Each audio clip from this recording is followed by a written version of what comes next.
여러분 안녕하세요. 오늘은 괴자와 괴자를 하겠습니다. 오늘 다룰 한자 중 다수는 일상생활에서 몇 개의 낱말만 사용되는 경우입니다. 이것은 홀이라고 하죠. 홀 규자고 오른쪽은 점 복자입니다. 점을 쳐서 나오는 숫자를 가리키는 것이고 이것은 왼쪽에 손이 들어갔습니다. 이 괴자는 기본 글자가 귀신 귀자입니다. 거기에 사람인, 흑토, 마음심, 그리고 이것은 말 두자가 들어간 것입니다. 이 괴자는 각각이 서로 다른 어원을 갖고 있습니다. 이 홀 규자는 흑토가 위아래로 겹쳐 있습니다. 농경사회에서 흙은 생명의 상징이고 하늘의 뜻을 의미합니다. 그래서 이 흙 두 개를 겹쳐서 훌륭하고 아름다움이란 뜻으로 사용되는데 이것이 바로 홀입니다. 홀. 이 왕의 것은 이 홀이 옥으로 되어 있습니다. 그리고 여기서 보시면 위가 뾰족하죠. 왕과 왕비의 것은 이 홀의 위가 뾰족합니다. 신하의 것은 이것이 상아로 만들어져 있거나 아니면 오품부터 구품 사이에는 이것은 나무로 만들어져 있습니다. 이 홀규자에 점 복자가 들어가면 이것이 점입니다. 점 복자가 들어가면 점괘가 됩니다. 점괘. 그리고 이 홀규자에 왼쪽에 사람인이 들어가면 이것은 앞에서 배운 아름다울 가자입니다. 아까 흙 두 개가 겹쳐서 훌륭하다, 아름답다라는 뜻이라고 그랬죠. 그래서 입상은 하지 못했지만 훌륭한 작품이다라고 할 때 가작이라고 하고 그 다음에 부부 사이에 부부가 되기로 한 약속을 백년 가약이라고 합니다. 사람 아무리 오래 살아도 100년이죠. 아름다운 약속이라는 겁니다. 그래서 검은 머리가 팥불이 되도록 이라고 얘기하는데 팥불이는 아시는 것처럼 흰 색깔이죠. 그래서 검은 머리가 휘어질 때까지란 뜻이고 점입 가경은 점차 들어갈수록 이건 점차로란 뜻입니다. 점차 들어갈수록 아름다운 풍경이 나타날 때 그러니까 갈수록 좋아지거나 재밌어질 때 점입 가경이다 라는 말을 쓰고 제자가인은 제는 재주입니다. 그래서 재주 있는 사람 그리고 훌륭한 능력을 가진 연예인을 가리킵니다. 광대, 판소리꾼 이런 사람들을 제자가인이라고 했습니다. 왼쪽에 손수가 들어갔습니다. 그래서 손으로 거는 것입니다. 지금 여기 보세요. 옛날 1960년대에는 교육부가 아니라 문교부라고 했습니다. 표준궤도, 그때는 초등학교 아니죠. 국민학교입니다.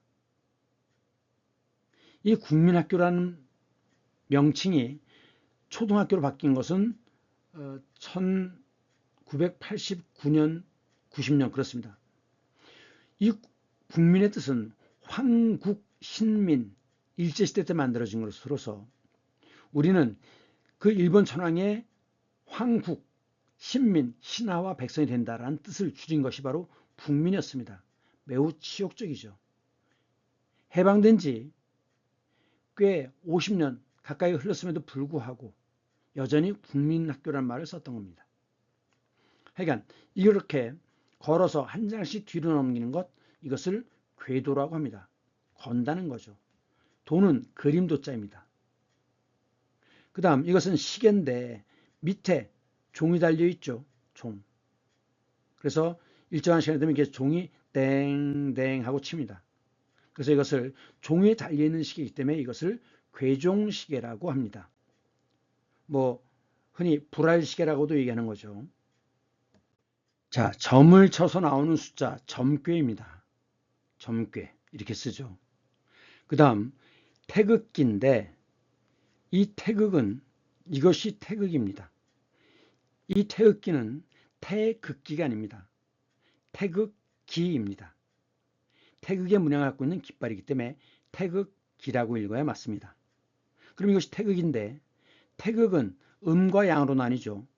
빨간 것은 따뜻한 것이고 양이기 때문에 위에 있고, 파란 것은 물을 상징하는데 차가운 것이라서 음이고 아래에 있습니다.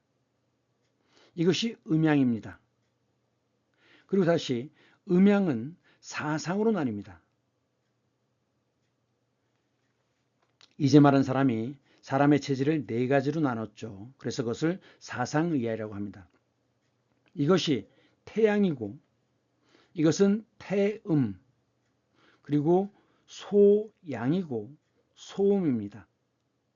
다시 사상이 둘로 나뉘어서 8개가 됩니다. 지금 이 사진을 보시면 알 수 있을 거예요. 자, 이것은 태극이죠. 하얀 것은 양이고 검은 것은 음인데, 이 양 속에도 음이 있고 음 속에도 양이 있습니다. 이것이 바로 사상입니다. 그리고 각각 둘러가면서 8개의 숫자가 나와요. 이것이 8괴입니다. 그래서 예를 들면 이것을 뭐라고 하느냐? 건괴라고 합니다. 건곤감리 이렇게 얘기하죠. 하늘을 상징하는 점괘가 나온 것입니다. 이것을 건괴라고 하고 이것을 곤괴라고 합니다. 그런데 이 8괴는 다시 나뉘어집니다. 그래서 16개의 숫자가 나와요. 그래서 16효입니다. 이 효자는 점괘 효자인데 우리가 수효라고 할 때 숫자고 개수란 뜻입니다. 그래서 효는 점괘, 숫자를 의미한다라고 이해하시면 되고, 그 다음 걸괴자, 좀 더 자세히 보면은 괴념하지 마세요 또는 개의치 마세요 이런 표현을 쓰는데, 마음에 걸다, 마음에 두다란 뜻입니다. 괴념, 그러니까 신경 쓰지 마세요 이런 뜻이죠. 개의치 마세요, 뜻이, 의지가 개입돼 들어가는 것입니다. 하지 말라고 그랬으니까 관심 끊어라 이 얘기죠. 아까 보신 것처럼 궤도가 있고 그 다음에 궤서가 있습니다. 예를 들면 지금 이런 것은 우리가 보통 대자보라고 얘기하는데, 큰 글자로 써서 붙였기 때문에 대자보라고 하는데, 궤서라고 하는 건 뭐냐? 익명으로 게시하는 글이 궤서입니다. 이 익자는 숨길 닉자예요. 닉. 그래서 범인을 은닉한다라고 하죠. 그래서 이름을 숨기고 게시하는 글이 궤서입니다. 요즘 대자보는 이름을 밝히는 경우도 있고 밝히지 않는 경우도 있습니다. 그러니까 대자보라고 하는 것은 큰 글씨로 써서 누구나 볼 수 있게 사람이 많이 다니는 곳에 걸어두는 것이 대자보입니다. 그런데 불교의 경우에는 탱화라는 게 있습니다. 탱화. 이것처럼 천이나 종이에 부처나 보살, 성현들을 그려서 이렇게 거는 겁니다. 그랬을 때 이게 굉장히 크거든요. 그래서 이 옆에 기둥을 세울 수 있는, 기둥을 붙잡아 줄 수 있는 게 필요한데 그것을 당간지주라고 합니다. 이 당자는 깃발이라는 뜻이에요. 길을 다는 당, 간은 장대간자죠. 그러니까 길을 다는, 옛날엔 다 이게 장대 아니었겠습니까? 그것을 지주, 받쳐주는 중심이죠. 이게 지주예요. 근데 무엇을 위해서? 무엇을 받쳐주느냐? 당간, 이 대나무와 그림을 지탱해 주기 위한 지주인데, 이것이 바로 당간지주입니다. 우리의 유적 중에는 당간지주가 많이 나옵니다. 어쨌든 이 탱화라고 하는 것은 불화를 얘기하는데 괴불탱화라고 합니다. 이 괴가 뭐냐면 걸다라는 뜻입니다. 그래서 탱화를 거는 이란 뜻이에요. 그래서 그것을 그 야외에 거는 그림으로 아예 그린 것, 벽에다 그린 그림이 아니죠. 이것을 괴불탱화라고 합니다. 그래서 이것은 괴불탱화예요. 탱화라고 하면 절 안에 그려져 있는 것이고, 괴불탱화는 절 밖에 당간지주에 세우기 위한 것, 이것이 괴불탱화입니다. 그 다음 참고로 자, 요거 뭐죠? 당구장 표시죠. 당구장. 큐대 2개, 공. 이 당자는 요거는 왼쪽에 수건건이 들어갔죠. 그러니까 이건 천이에요. 천. 천 위에 그림을 그렸죠. 하지만 이 당자는 왼쪽에 손수가 들어갔습니다. 그래서 이건 손으로 끌어당기는 거예요. 그래서 당구를 칠 때 밀어치는 게 있고 끌어당기는 게 있죠. 그래서 이것이 바로 당구장 표시인데 이것이 요것을 갖고 온 게 바로 이 표시죠. 예, 우리 일상생활에서 이 기호를 간략하게 쓰고 있습니다. 자, 귀신 귀자를 먼저 하겠습니다. 귀신이라고 하는데 사실 귀와 신은 반대의 개념입니다. 이 귀와 신은 공통점은 초자연적인 능력을 갖고 있지만 반대가 뭐냐? 인간을 해롭게 하는 것이 귀고 인간을 돕는 것이 신이죠. 그래서 종교에 등장하는 것들은 신입니다. 말하자면 이 귀에 해당되는 것은 기독교식으로 얘기하면 사탄이 되는 거죠. 사탄. 그리고 이것은 God, 하나님이 되는 겁니다. 왜 이걸 설명하느냐? 한국어에서 이름절, 신, 귀 이런 글자는 한국에서는 매우 불안정합니다. 보통 명사가 2글자나 3글자가 많기 때문에 거기에 조사를 합하면 보통 하나가 3음절이나 4음절이 됩니다. 이것이 바로 음보가 되는 거예요. 시조의 경우에는 4음보죠. 몇 걸음을 걷습니까? 청산리 벽계수야 수의감을 자랑 마라. 4걸음을 걷습니다. 그래서 이 이름보는 각각이 3, 4, 음절이 되는데 이름절짜리 명사는 드뭅니다. 그래서 불안정하기 때문에 어떻게 하느냐? 비슷한 뜻을 지닌 한자들을 겹쳐서 낱말을 만듭니다. 예를 들면 해양, 해보다 더 큰 게 양이죠. 큰 바다예요. 엄밀히 얘기하면 해와 양은 다른 한자입니다. 삼림은 수풀이 우거졌는데 더 많이 우거진 건 삼이죠. 의미가 약간 다릅니다. 그 다음에 호는 그 사방이 둘러막혀 물이 고이는 것이 호인데 호 이름절을 불안정하니까 여기다 그냥 그 안에 들어있는 물을 붙여가지고 호수라고 얘기하는 겁니다. 그 다음 성명이 이걸 그냥 명의 이렇게 얘기하면 불안정하거든요. 그래서 이렇게 성을 붙여갖고 성명이 어떻게 되십니까? 이렇게 얘기하죠. 하지만 고유어로 바뀌었을 때 명의 고유어는 이름이지 않습니까? 그럼 이름이 무엇입니까?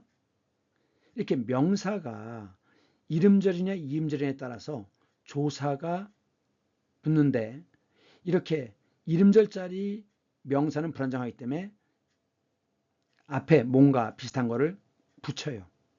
이건 성이고 즉 가족의 이름이죠. 명은 개인의 이름입니다. 서로 다른데도 붙여가지고 표현합니다. 그런데 문제는 귀신처럼 비슷한 뜻을 지닌 한자가 없으면 반대 개념이라도 합합니다. 그래서 예를 들면 귀신, 공통점은 이렇지만 차이점은 해를 끼치는 거거든요. 이거는 이제 그 영어 드래곤의 경우도 마찬가지입니다. 보통 드래곤을 우리말로 용이라고 번역하는데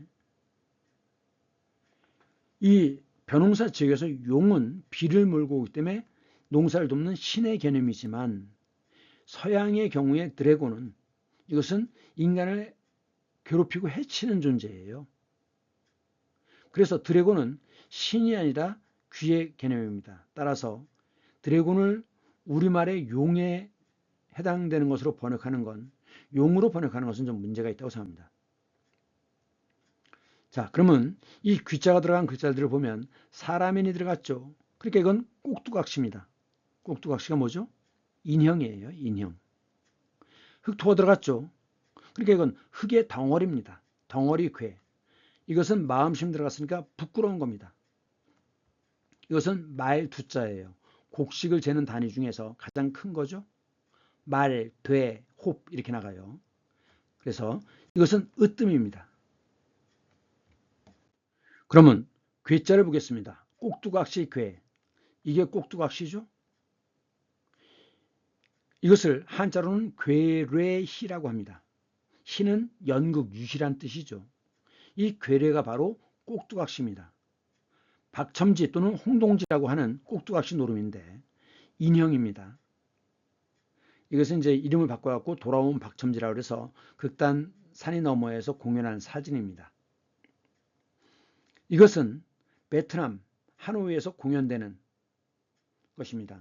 그래서 베트남 전통 수상 인형극입니다. 벼농사 지역에서 모내기를 하고 그 다음에 물소를 끌고 땅을 가는 모습이 나타나죠. 이것들이 다 인형입니다. 인형. 이것이 다 꼭두각시입니다. 이것들은 탈춤처럼 평민이 주 향유층이었어요. 양반은 그 윤리에 어그러진다라고 해서 꺼리는 경향이 높았습니다. 자, 그러면 지금은 이런 표현 잘 안 쓰지만 80년대까지만 해도 북계라는 말을 많이 썼습니다. 북쪽에 있는 꼭두각시 인형이다. 누구의 인형? 소련의. 그래서 북계라고 불렀는데 북쪽은 그럼 또 남쪽은 뭐라고 불렀느냐? 미제국주의의 앞잡이 또는 미제국주의의 주구라고 불렀습니다. 미제의 주구. 주는 달릴 주자고 구는 개 구자입니다. 흰개를 백구라고 하죠. 백구. 그래서 달리는 개라는 게 뭐예요? 사냥을 할 때 앞서서 멧돼지를 쫓는 사냥개, 이것이 바로 주구입니다. 그래서 시키는 대로 행동하는 사람이란 뜻입니다. 주구. 역시 그 군대를 부를 때도 마찬가지예요. 북쪽에서는 자기들의 군대를 뭐라고 했습니까? 인민해방군이라고 그랬죠. 인민이라고 하는 것은 그 봉건 세력과 제국주의로부터 이중으로 약탈을 당하는 자들을 인민이라고 합니다. 인민. 그래서 북쪽은 자기들이 얘기할 때 인민민주주의 공화국이라고 주장하지 않습니까? 인민. 자기들이 해방시킨다는 거죠. 그래서 이제 스스로는 인민군이라고 불렀는데 남쪽에서는 그들은 뭐라고 불렀습니까? 괴뢰군이라고 불렀죠. 꼭두각시 군대다. 시키는 대로 한다. 이 정부의 경우에도 괴뢰 정부가 많았습니다. 일본이 만주 쪽으로 진출해가지고 그 세운 나라가 만주국이죠. 거기에 주둔했던 일본 군대가 관동군입니다. 그래갖고 이제 청나라 마지막 황제 푸이가 나중에 이 만주국의 황제가 되죠. 그리고 프랑스가 그 나치의 침략을 받았을 때도 그 나치에 협력했던 BC 정권이 있었습니다. 이것이 괴뢰 정부예요. 그리고 냉전 시대에 동유럽, 동구라파, 줄여서 동구라고 하죠. 이쪽도 역시 괴뢰 정부라고 얘기할 수 있습니다. 그런데 이런 괴뢰희라든가 탈춤의 특징이 뭐냐? 풍자, 해악, 계담 이런 것들이 들어가는데 약간 구분할 필요가 있습니다. 풍자라고 하는 건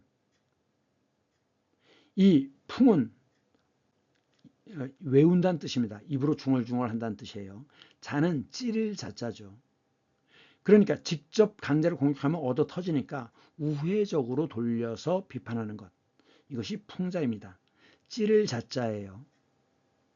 그래서 마구 찌르는 것이 난자죠. 찔러 죽이러 들어가는 사람이 자객입니다. 그거에 비해서 해악이라는 건 뭐냐? 약점이나 실수를 익살스럽게 묘사하는 것으로 공감과 연민을 통한 웃음을 갖는 것이 해악입니다. 이것에 비슷한 영어는 유머라고 볼 수 있습니다. 유머. 그 다음에 재담이라는 게 나와요. 재담. 재주 있는 이야기. 이야기 담자죠. 재주 있는 이야기. 즉 언어를 가지고 유일하는 것, 놀이하는 것. 이것이 재담입니다. 그리고 위트라고 하는 건 영어이긴 하지만 말이나 글을 재치 있게 구사하는 능력, 말이나 글을 재치 있게 구사하는 능력을 위트라고 합니다. 그래서 그 사람 참 위트 있다. 그러면 같이 있는 사람도 즐겁죠. 근데 이제 기지라고 하는 말과 비슷한 의미로 쓰는데 기지라고 하는 건 경우에 맞추어서 재치 있게 대응하는 슬기, 지혜입니다. 지혜. 지식이 아니에요. 지혜입니다. 슬기 있는, 재치 있는 대응을 기지라고 합니다. 그래서 위트와 좀 비슷하다고 볼 수 있습니다. 그 다음에 이것은 흙토니까 흙덩어리입니다. 그래서 금덩어리를 뭐라고 해요? 금괴라고 하죠. 이 괴는 영어로 치면 너겟의 개념입니다. 너겟. 왜 그 치킨 너겟 있죠? 그래서 이렇게 덩어리져 있는 것, 이것이 너겟입니다. 괴입니다. 그 다음에 땅 덩어리, 서로 땅의 성질이 다를 때 그 덩어리마다를 지괴라고 합니다. 그래서 말하자면 이제 영어에서의 골드바 같은 거죠. 이게 괴입니다. 괴, 골드바. 99.9%짜리 골드바죠.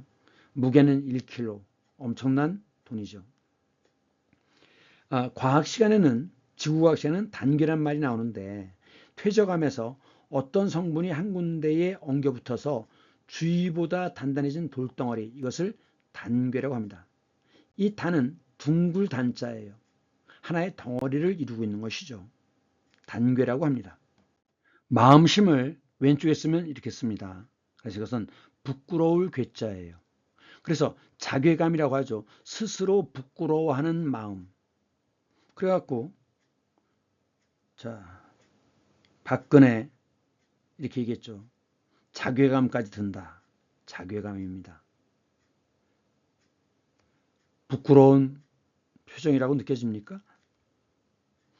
이것은 으뜸 괴자예요. 그래서 괴수, 으뜸이 되는 우두머리입니다. 그래서 이제 내란 수괴 윤석열 이렇게 얘기하지 않습니까? 내란을 일으킨 우두머리, 수괴죠, 수괴.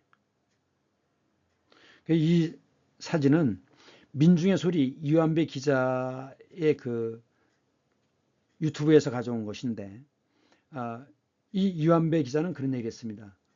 뭔가를 원할 때 시각적 이미지로 전환하면 훨씬 더 잘 이루어진다. 그래서 자신의 노트북에다 이 사진을 만들어서 붙이고 사용하고 있다고 합니다. 확실히 청각보다는 시각적 이미지가 효과적이에요. 그 다음 괴수라고 하는데, 괴수, 이게 이제 수괴와 괴수는 다릅니다. 한자가 달라요. 한자가 괴수, 수괴.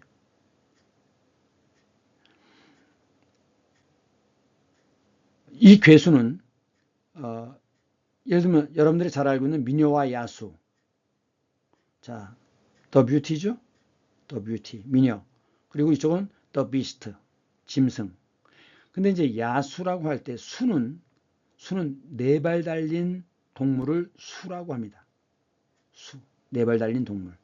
근데 야라고 하는 말이 들어가면 이건 들 야자로서 가축과는 다르게 길들여지지 않은 그런 뜻이에요. 그래서 야수라고 하는 것은 이것은 들짐승을 가리킵니다. 다음은 각각이 쓰이는, 일상생활에서 별로 안 쓰이는 글자들인데, 이것은 어그러질 괴자입니다. 남과 북으로 서로 등을 마주대고 있는 모습이죠. 어그러질 괴자입니다. 그런데 여기에 마음심 들어가면 이 글자가 이렇게 바뀝니다. 그래서 이건 마음이 어그러졌다, 괴이하다. 뭐지? 이게 괴이한 겁니다. 손이 들어가서 이것은 꿰는 겁니다. 꿰다라는 것은 꽃이다, 꼬인다, 유혹하는 거죠. 그리고 이것은 흑토가 들어가서 무너진다는 뜻이 됩니다. 어그러질 괴자인데, 그래서 어그러져서 떨어져 있는, 즉 다른 사람들과 어울리지 못하는 느낌, 이것이 괴리감입니다. 괴리. 어그러져서 서로 떨어져 나온 상태를 괴리라고 합니다. 괴리. 그런데 여기에 사람인이 들어가면 사람이 타는 거예요. 그래서 이 음이 승자로 바뀝니다. 그래서 승차, 말 타는 거 승마, 탑승권 이렇게 얘기하죠. 마음심이 들어가서 미심쩍다란 뜻이라고 그랬어요. 그래서 괴이스럽다, 괴상하고 이상하다, 괴기소설, 괴상하고 기이하다란 뜻입니다. 기이하다. 괴계망측하다. 망측은 측은 예측입니다. 그래서 예측할 수 없다는 뜻이에요. 모양이 이상한 것은 괴상하다죠. 상, 모습 상자입니다. 괴상망측하다. 이것도 역시 예측할 수 없다는 뜻이죠. 기암괴석, 기이하게 생긴 바위와 괴상한 돌 모양, 이것이 기암괴석입니다. 우리는 이런 경치를 보고 아름답다라고 얘기하죠. 괴이한 힘, 괴력, 괴이한 습성, 벽은 습관입니다. 습벽, 버릇. 괴성을 지르다, 알아들을 수 없는 소리를 지르는 거죠. 알아볼 수 없는 짐승, 괴수, 괴조, 새면 괴조가 되는 거죠. 새, 날아가는 새. 그 다음에 물건이면 괴물, 사람이면 괴한. 이 한은 사내란 뜻이 있어요. 사내. 그래서 나쁜 놈, 나쁜 남자 뭐라고 합니까? 악한이라고 합니다. 한은 사내를 어른을 가리키는 말이에요. 어른 남자. 그 다음 괴질, 질은 질병입니다. 괴현상, 현상, 어떤 나타나는 현상. 괴변, 변고가 일어나는 거죠. 그리고 여고괴담, 괴상한 이야기. 여고괴담 시리즈 많이 있죠. 특히 이제 학교에서 일어나는 괴담들이 유명합니다. 손수가 들어가서 손으로 끌어들이는 것입니다. 그래서 이건 속일 괴자예요. 자, 지금 납치하고 있죠. 납치. 그래서 돈을 요구하는 그런 사람들이 이제 유괴범이 되는 거 아닙니까? 유는 유혹하다라는 뜻이에요. 꼬셔가지고 속여서 범인, 죄를 시도하는 사람이죠. 이것은 흙토가 들어가서 흙이 무너졌다는 뜻입니다. 그래서 파괴된 것이죠. 괴멸, 이 멸은 흔적조차 없어지는 거예요. 그래서 박멸이라고 하면 흔적조차 없이란 뜻이에요. 그 다음 괴사, 조직이나 세포가 죽어버린 것, 이것이 괴사입니다. 그래서 이제 잇몸 같은 경우에 고름 때문에 잇몸이 괴사하는 그런 것들이 있죠. 괴사, 죽었다는 뜻입니다. 괴접병, 이 저는 종기란 뜻입니다. 그러니까 괴접병, 탄저병, 이 검은색으로 바뀌기 때문에 탄저병이라고 하는데 이것은 종기가 썩어 들어가는 겁니다. 그 다음 잇몸에서 피가 나는 것 괴혈병이죠. 그 다음 금강불개란 말이 있습니다. 금강이라고 하는 건 다이아몬드죠. 그래서 아주 튼튼하죠. 그래서 불괴, 전혀 흔들림이 없는, 깨지지 않는. 그래서 육체적 정신적 강인함을 금강불괴라고 합니다. 그런데 지금 요 모양과 요 모양은 다릅니다. 하지만 구분하기가 어렵죠. 이건 지금 두 이가 들어갔고 넉사자가 들어갔습니다. 그런데 이것은 세 칸이 들어가요. 그리고 입구가 두 개가 들어가 있는 것입니다.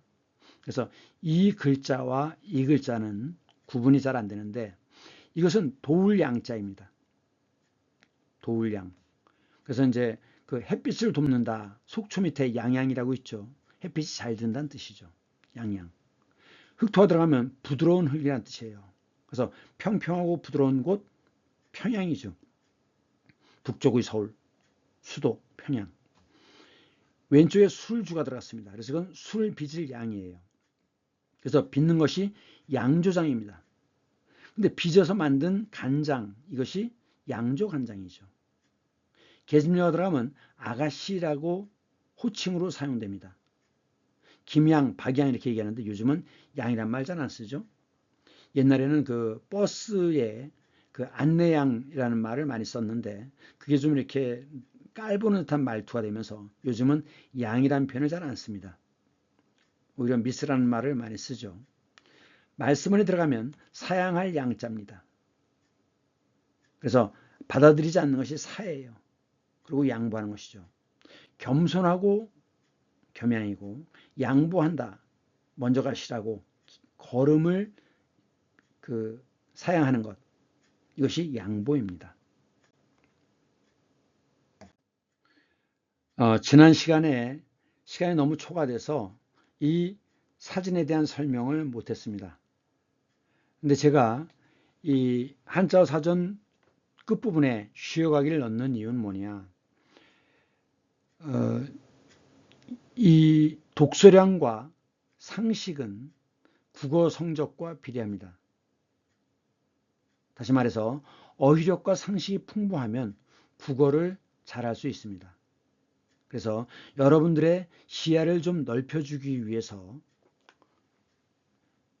쉬어가기 난을 따로 마련한 것이니까 특히 중고등학교 학생들은 좀 관심을 갖고 봐주기 바랍니다.